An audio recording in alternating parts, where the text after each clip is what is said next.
Hey guys, welcome to Bite Me. This is season 2, episode 16, interview with the Duchess of Mockery Maggpie. I'm very tired of white women's bullshit. Not that I should play the martyr, but I'd be lying if I said I wasn't aggravated every second of the day, knowing that I coincide with these females who are blissfully unaware of their own power.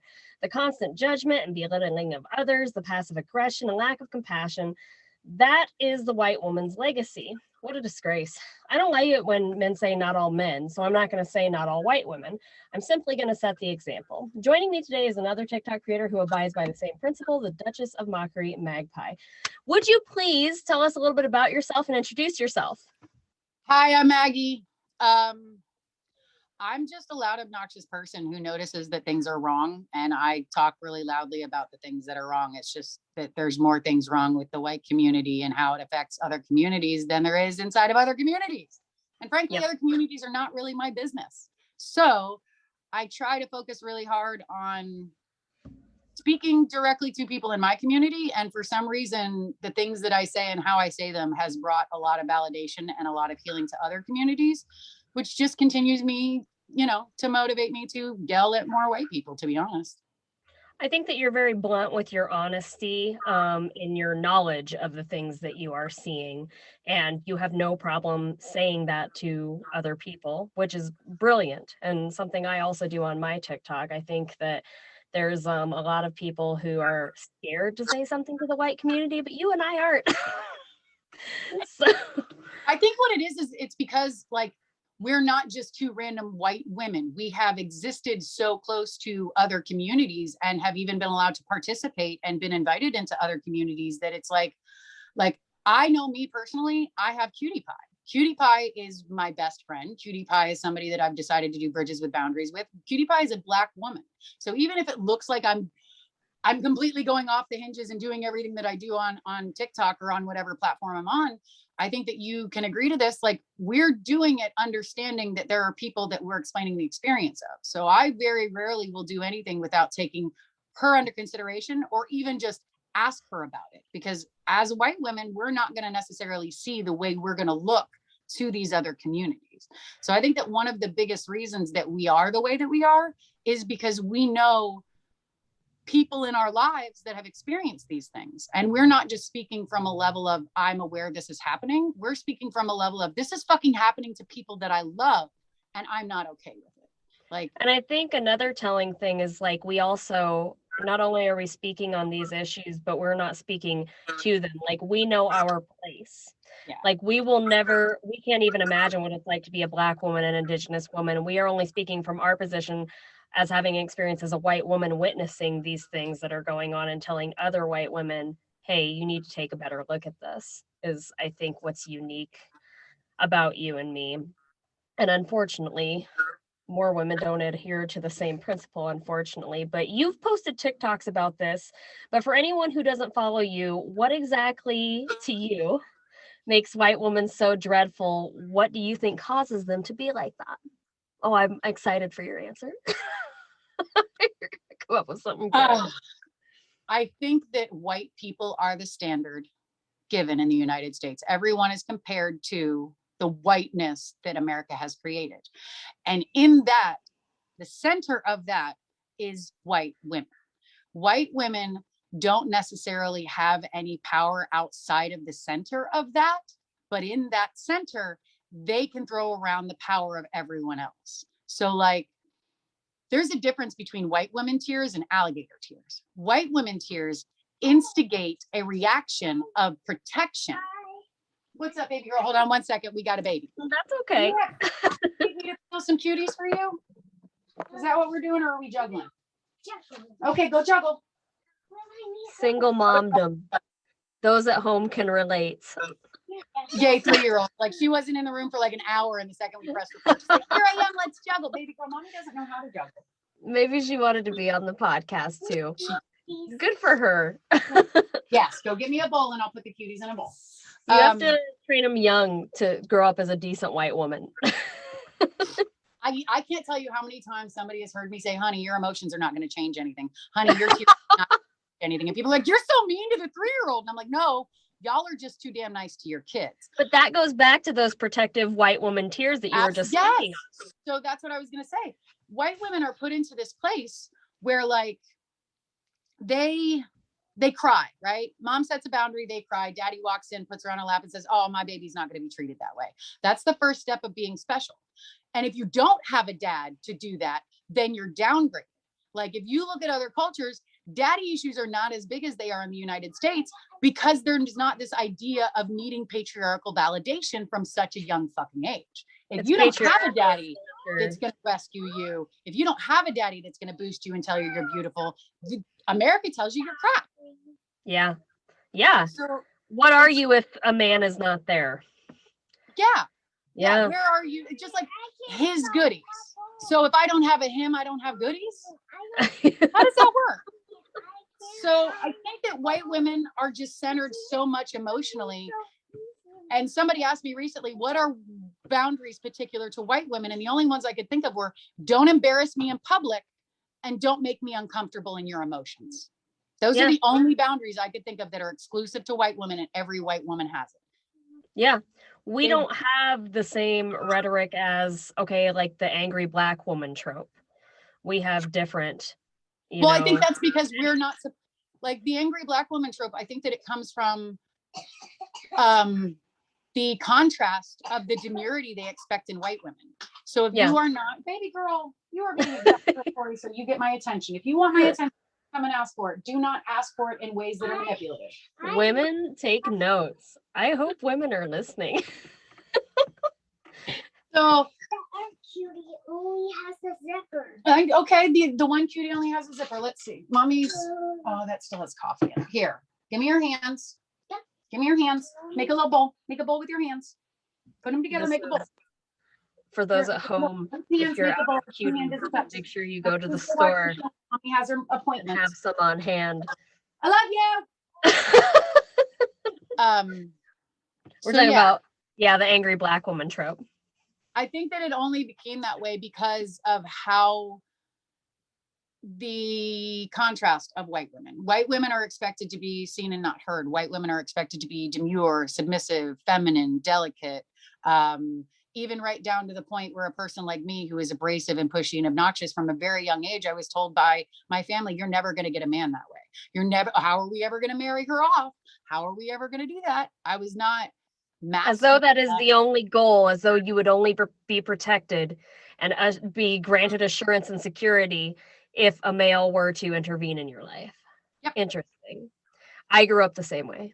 And this is from a woman who is an anthropologist and was in therapy to try to get away from her own misogyny. But this is also a woman who put all of my brothers in team sports, but wouldn't let me go to the swim team because she didn't want to get up.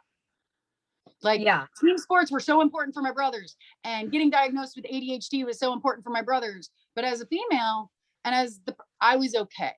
You're just cast aside. Like, nope, she's good. She doesn't need my help, because I was dismissed so much, and because I was told so much that demurity and quietness was how I was going to get my attention and my validation. I didn't have a father, and my mother completely dismissed me. So like, even in acting the way they taught me to act, it literally caused me more trauma than being my loud, obnoxious, pushy self. So speaking I'm more successful being loud, pushy, and obnoxious than I ever was trying to be what they wanted me to be. So speaking of that trauma, we can say that you, like me, are self-radicalized by life experiences. Like, what would you say is the catalyst that woke you from the deep slumber that was Midwestern internalized misogyny that it sounds like was kind of ingrained in you, or sort of pushed upon you, or she was trying to persuade you to have that notion in your head? What do you think made you go, no, that's not the way it should be? Maybe it wasn't one experience. Maybe there was a series. There was. I left the military. Because I had a child, and the military gave me an ultimatum that was not okay.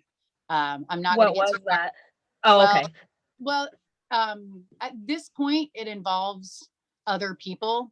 Sure. That have relationships with my son, and it has to do with other stuff. But it really came down to the military said I either had to give up custody of my child so that I could continue doing the job as a single person, or I had to marry someone.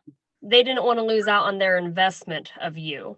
I was in Russian counterintelligence. And not only that, I had signed a contract with a government agency who took me to the military. So not only was I trying to get out of the military thing that I had signed on for, but the government agency that wanted me to work for them and civilian, like contract me out once I finished my training in a certain point in my military, they were very upset because they, at that point, had put over $3 million in my training and just my training, not even including the things that had happened after my training. Ultimatums that a man probably would not be given that you were given by the military. Oh no, the person who was involved in the situation was one of, like, they were my superior officer. Yeah. That was the issue, because they were not only at a pay grade above me, but they were my NCOIC. That was where the issue came from. Not that I was pregnant, but I was pregnant in a top secret security clearance job and had been impregnated by an NCOIC of guard duty on the base. So like, I wasn't with somebody of my same caliber in the military intelligence wise, but I was with somebody who was over my pay grade. On top of it, I had shamed my company because this person wasn't even in our company. They were just National Guard gate duty. This person was in their 30s, and unbeknownst to me, this person was still married to their ex. So like, it's so insidious, you know? And this person did not get in any trouble for anything. I'm sure. Yeah, the military loves to hold its dirty little secrets and keep. And then they chaptered me out on a mental illness chapter. They did not even chapter out on a pregnancy. They chaptered me out on a mental illness chapter so that would always be on my record. So basically, if we can't control you, we're going to make you look crazy. They love to make the women look crazy. Everybody loves. The government agency, due to the contract I signed with them, separate from the military, came back to me and tried to force me to work for them because the contract I signed was not the same as the contract that was the military commitment. Well, it wouldn't be the same if they didn't exploit you to the last fucking point, you know? Like, it just wouldn't be the same until they bulldozed you, ran over you several times, and ground you up into little tiny bits. We're not through with this yet, you know? That's the way it goes. That was my experience anyways. I never was active duty, but I was a military wife twice to abusive husbands. And I know their game, and it sounds like lots of other women know their game too, but back to white women. When I came home from the military, I was in my early mid-20s, and I had always had, this is what really fucked me, and honest 100% completely changed my perspective on how I saw myself. I entered a community that I had no common ground with. I had always been accepted into marginalized communities due to a common ground of something, whether it be education, whether it be occupation, whether it be because family did business with them, whatever it was, there was always a common ground that allowed me to move through the spaces of other communities without them fearing me to get to know me. When I left the military, I moved away from home. I moved away from family members. I disconnected from all of the communities I had common ground with and started brand new places. Like even in the military, you have common ground as a person who serves. So when you go to families and you deal with stuff, you're just accepted. I entered a community, and for the very first time, my whiteness was introduced to me. Like I realized that people were not turned off from me because of my loudness, my pushiness. It was just solely based off of the fact that I was a white woman. And they looked at me like I was not only the weapon, but like I was the person who was driving the tank. They looked at me like they were exhausted. They were frustrated. They were not scared. Come with me, baby girl. They were not frightened. They were not scared. They were done, and they were tired, and they were like, it was something I've never ever seen before. They're like, you're just another white woman who isn't going to help us. You're just another cog in the machine. When I went to jail, I also had this experience where minorities initially it was standoffish and then welcomed me in. And in jail, it's different than in the military. Like in jail, they're like, see, you're just one of us now. So now you know. Yes. And that was a wake-up moment for me. It sounds like you had something similar with minorities in the military, and then you became aware. Well, like I grew up in communities. Like I grew up due to like where I lived, and due to baby girl, I need you to be a little bit quieter for me. What do you need me to do? Turn around and look at me, please, munchkin butt. To be a mother is self-sacrifice. Dude, she didn't want Like I laid with her for an hour and a half this morning. I was just on the phone with my sister. She didn't give a rat's butt what I was doing up until you pressed record. Yeah. That's the first instant she was like, I need to be there. Well, she is a white woman after all. So we got to have all the attention. All of it. No, it's funny. But like, no. I had been a member of communities. My best friend growing up was, they were from all kinds of different places. Before I left for the military, my other person, his name was Mike Brown, and he was like a 6'2" black dude. His pops loved me. He's like, we worked together. There were other, like they were family. There was never a moment where I ever felt like I was different from them. And because of how closely I was aligned, like I've never not spoken like this. I've never not been this. There was not a shade switch and like code switching, but like I did feel entitled to certain jokes. I did feel entitled to saying certain things that are not appropriate for me to say. I used to be raised, I grew up in Nebraska. I'm not excusing it. These are just facts for the listeners at home. Growing up, you are taking responsibility for our past. It's true. Growing up, you are conditioned to believe that these things that are flying out of your mouth are normal, rationalized, it's okay. Even minorities in Nebraska would not say anything to me or anyone else out of fear of self-preservation, you know? Well, no, my friends would be like, no, it's fine. No, you're fine. It's good. No, you're fine. Like there were 4 but it's not. Yeah, no, you're good. Honey Pops is in the other room. He thinks like, it's not even like, haha, we're getting a white person to say this. It's like, Maggie is a part of our group, a part of our family. This is how we exist. She's not any different than us. So like, it wasn't even like I was in a realm where I thought, haha, I'm going to test this out. I was told it was Mike fucking dressed me up like a dude for Halloween one year and put a do-rag on my head. There was, it wasn't, there was like, I was at a distance and I was taught that this was okay. These were my friends and family. I got a Puerto Rican titi that'll kick your fucking ass. Yeah. This was my community. So when I left the baseline of my community, it never occurred to me that somebody within that community would ever be afraid of me. It never occurred to me that I would be anything more than just a harmless white girl who says stupid shit. And not stupid shit that's racist, but like, I make really dumb jokes. My jokes are only funny to me and other, like 2 other people in the room. My whiteness was shown to me. And I was like, oh shit, this is real.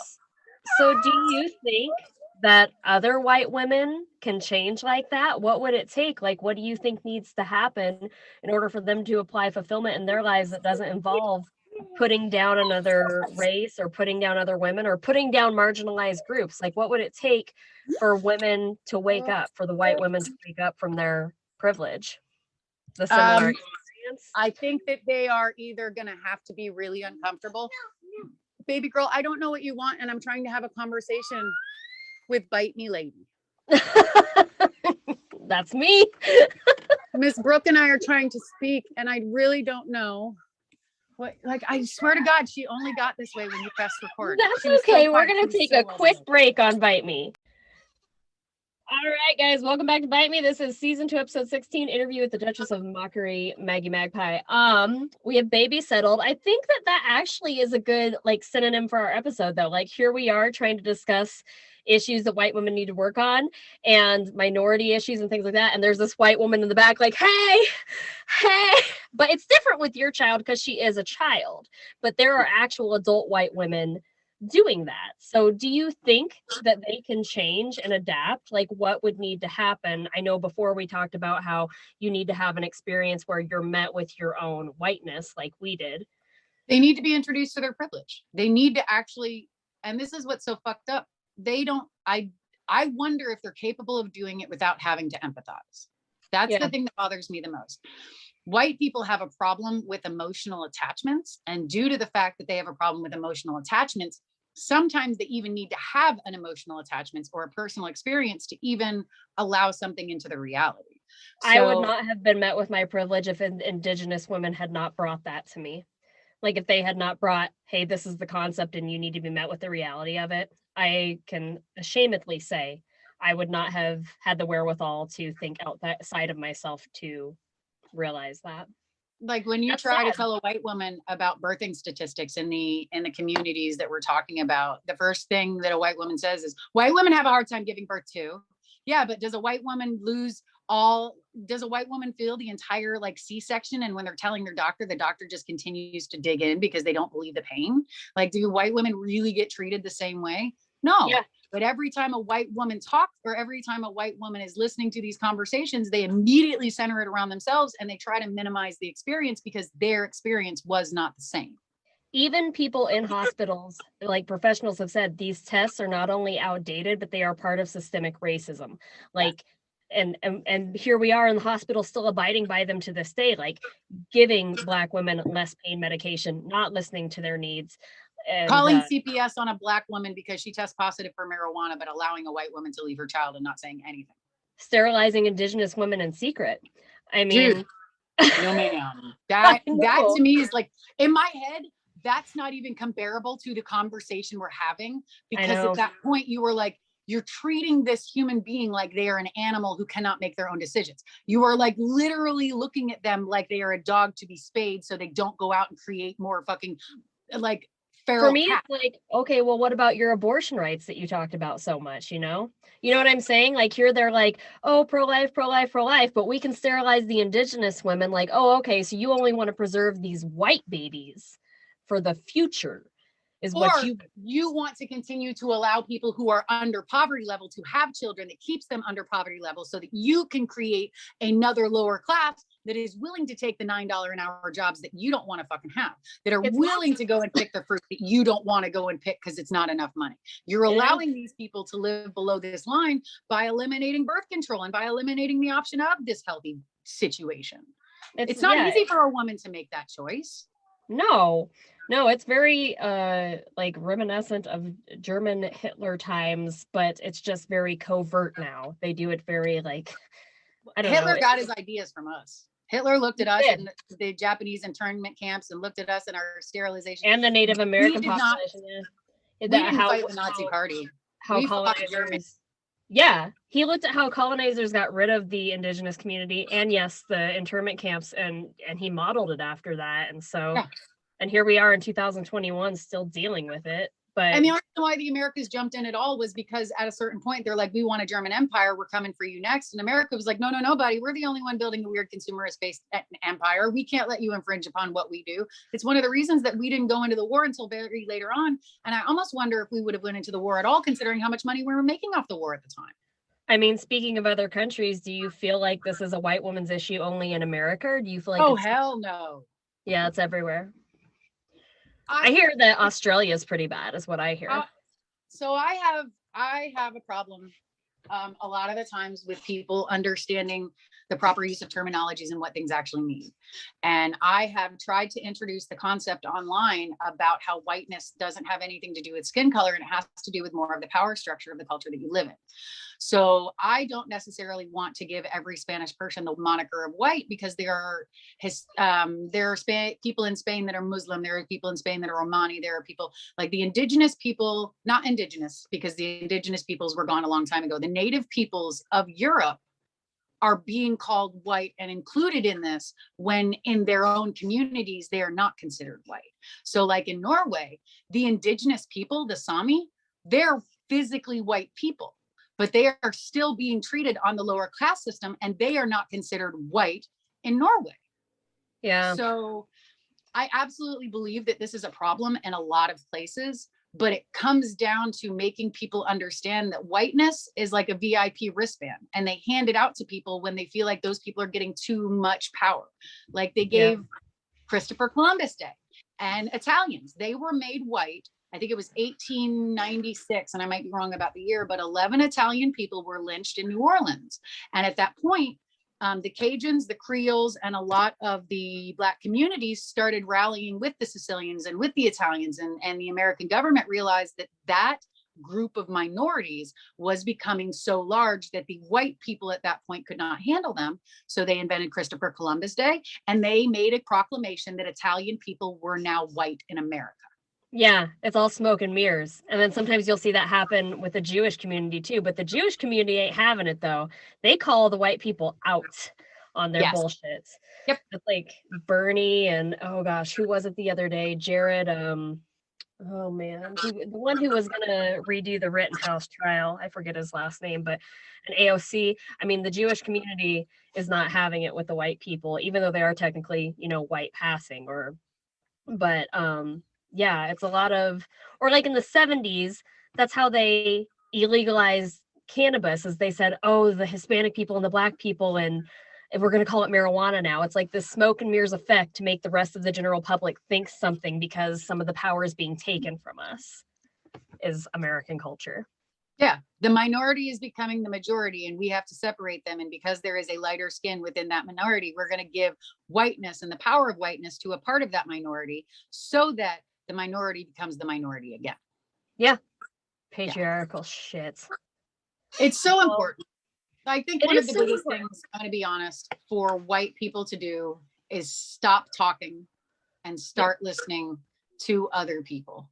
Like, you are one of the few people I would be willing to come onto the show with without my partner Cutie Pie, because you and I have a freestanding relationship. We're discussing certain things, but like, white people need to start talking to Black people and Indigenous people and listening to the oppressed communities around them, and start actually hearing what they're saying instead of putting their own experience first and comparing the experiences. Without the expectation of having them educate them, because it's not their responsibility to educate us. But if there's an opportunity where someone's trying to say something to you, somebody who is a person of color is trying to say something to you, that is your opportunity. It is a gift, to sit down and really listen. And all of these questions have been asked before. All of these answers are already in existence, whether you are on a platform, social media, whether you're sitting in your house Googling stuff. There is not a question that you, as a white person who is trying to be a productive member of society, can ask that has not already been asked. Why do you have to confront people of color and people in oppressed communities and waste their time, when all you have to do is go into their comment section or go onto their page or Google the shit, and you will find somebody somewhere who's already answered this question. Yeah, it's white women have to take the initiative to change, which is sad that so many of them are not willing to take that first step. But what do you think? Yes. What's the worst thing you ever seen a white woman do? Like, do you have like a white woman rant story? It's like too much. It's cumulative. I can think of a few, starting with a few ex-mother-in-laws. Yes, I have lots of them, and they're horrible and disgusting, right? But the most white womanist stories, they're like hugely traumatizing. So it's hard for me to tell them. I will say that okay, you tell yours. When I was this is a white woman story that has to do with me as the reciprocal end of it. So I'm going to tell this story because it's a white womaning me. Sure. It doesn't put any trauma on anybody else. Sure. When I had my son, I was in the hospital, and I did not look my age. I looked very much like a teenager. I had just come from the military. I was relatively fit. I was kind of thick. I looked like a pudgy teenage girl who was having babies. Okay. The woman who was discharging me walked into the room and gave my mom the paperwork and was like, blah, blah, blah, blah, blah, really snorty, kind of condescending, and says, and if she has a problem with this, it's Spanish on the back if you need help. And my mom looked at her and was like, well, she did Russian counterintelligence in the military and she speaks fluent French, but Spanish isn't really her forte. Like, these women literally treated me the entire time I was in the hospital. And because the epidural messed up and I leaked spinal fluid, I had to be there for 3 or 4 extra days. They took my child away from me when I wanted to have them. They would not allow me to exist in certain spaces. They absolutely treated me like I was just a dumb kid because I was there on Medicaid. I was there and my mom was there. There was not a male person, and they didn't bother to look at my chart to see that I was well into my 20s. And they just completely treated me like an insignificant underage shithead the entire fucking time. Yeah, that's a perfect story. That's far beyond what I would have recited. A white woman, and the nurses of color, the Hispanic nurses, they were amazing and wonderful and kind. Yes. The Black nurses, they were nurturing and kind and loving. They could see the fear in my eyes. They knew this was my first child. They were amazing. All of the white nurses were completely condescending and completely indignant when it came to dealing with me because of what they saw when they looked at me. This has been my experience too, that the minority nurses, I think it's perspective. It goes back to perspective and like emphasizing. And yeah, white women, they can't. They should, but they can't. I don't know why. I don't know why we as white women can't until we're met with that, you know? Because we're taught that people need to empathize with us and protect us. We're not taught to empathize with other people. We're taught that we are the most important thing. If you're not centering me and you're not listening to me, then we're not existing the way America wants us to exist. We need to empathize with the white woman. And I'm crying. So can you please just call the cops, because they're selling bottled water outside of my apartment building. It goes full circle. Yeah, like white women literally need to be the center of things because they don't know how else. We're not given personalities. We're not given the right to exist as ourselves.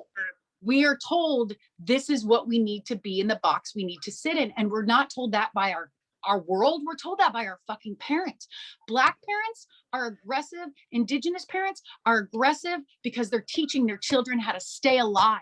They're teaching their children how to exist in a world that doesn't give a fuck about them. It's true. We're taught that we get everything and we should just be quiet and grateful. And how dare anybody step in our space? How dare you have feelings that we should have to adhere to? But what about me? You know? Yeah. You need to share your toys. You need. And did Bobby just hit you? Oh, that means he likes you. Yeah. It's fucked up, man. Like, no wonder. Like, you need to normalize therapy in white people. That's what needs to happen. Well, even therapy with white people scare the shit out of me, because it makes me wonder how much, like, every therapist of a white person should be a person of color. My therapist is a person of color. I don't want, like, to have a white person go to therapy with another white person just makes me feel like y'all are going to white people this shit up. Yeah. You wonder if that's just not a continuation of the internalized, like, psychological brainwashing that we're already receiving. Because how are you going to get the advice? Yeah, because they're probably thinking the same way because they were raised that way too. If they're not 100% honest with the shrink about their biases, they're literally taught that their boundaries are the most important, and boundaries are self-care. And if you are not 100% honest with your shrink, then your shrink might be feeding into some narcissistic defense mechanisms that you have. So if you as a white woman are not willing to sit down across from a person of color and hear what you sound like or look like from someone else, you might just be being fed the same fucking complacency that you're walking in to try to change. Ignorance can't change ignorance. Nope. I mean, this is good stuff. Man, it feels good to just air out all of the white people shit and just let everybody know that we're so sick of other white people's shit. But I don't want to make this about us. Like, white women out there really do they just need to do better. Period. Just need to do better. You need to start reading books that aren't written by white people. You need to start going to functional activities in your community that don't benefit white people. You need to start stepping outside of your whiteness and see exactly what it's like for everybody else who's reminded every single fucking day that they're not white. Stay curious and gain perspective, and read books, man. Read books. So is there anything that you would like to plug before we go, Maggie? Anything you'd like to know? I got this real cute cutie pie. Cutie pie 914 on TikTok is my partner in crime. And I feel very awkward that my account has blown up and that I'm getting so much attention, because she is the Black woman in the duo, is the experience that we need to center and is the voice that we need to center. So like, her and I have a program on YouTube called Bridges with Boundaries, where we are trying to nurture the divine feminine within oppressed communities. And I talk very little on that show. I kind of bring everything down to a perspective of psychology and a perspective of understanding, but I very rarely even talk about my own experiences, because we want to center other people, the other people who are not being listened to, the other people who are not being heard, the other people who aren't getting an opportunity to talk. So like, I am there to throw out dog whistles to piss off white women who think they're doing it right.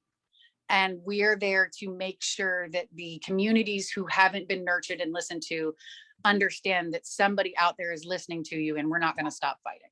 So Bridges with Boundaries is on YouTube, and Cutie Pie is my best friend, and she's on TikTok and Instagram. And if anybody would take a second and go and check out her page and check out Bridges with Boundaries, that would be amazing.